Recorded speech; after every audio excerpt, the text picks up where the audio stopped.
Hi, welcome to this little mini squat seminar from a hallway. You'll be doing this at home, so we thought we should do this at home as well. First thing you should do, I think, is to have a stool, something you can sit down to. It could be a normal chair. You want to make sure that you can go here, boom.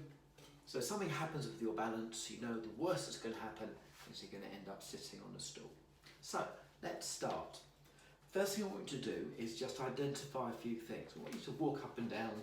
We're going to do like this and put your fingers into your hip joint.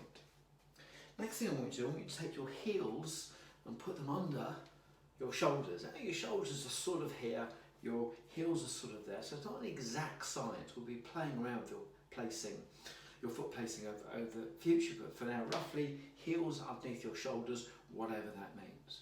Now, other videos will talk to you about doing an anti-shrug, putting down with your shoulder blades and bracing your tummy. So let's do that. So the first thing I want you to do is to put your fingers into your hip joint, and I'm going to get you to push your bottom back a little bit like this. So from the side that would look like, boom.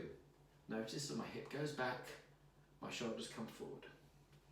Now when you get to that first stage, what I want you to do is imagine somebody's grabbed you and they're pulling you straight down. So what's going to happen is your hips are going to go back, boom, and what's going to happen is you're going to literally put your hands out in front of your balance and down, down, down, down, down, down, down, down, until you sit down, keep it nice and tight, and come back up again. From the side, that would look like this. So your hips came back, your shoulders came forward, and you're pulling down, down, down, down, down, down, down, and come back up again. Don't worry too much about depth for today, because we're going to be developing depth with a different drill. For now, I just want you to have your bum going back, the shoulders coming forward, and they're pulling yourself straight down. For those of you who've squatted before, you'll know that there'll be a difference between the overhead squat, the front squat, and the back squat, and the air squat. So I'm trying to steer a path between all those, and we'll optimize those as those particular moves come up. So, next thing I want you to do is think about, as your hips go back, I want you to think about your knees. Now, I really just want you to push your knees out a teeny bit to make sure your bottom is being properly engaged. So what's going to happen is your hips go back, boom, you're going to push your knees out to the side and bang, bang, bang, bang. Come back up again. Some people can make a big song and dance about this. Don't go too mad.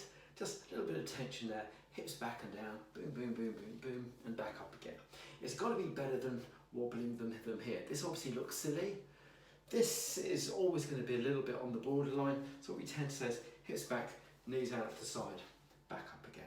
A couple other little points. Your head's going to be in line here.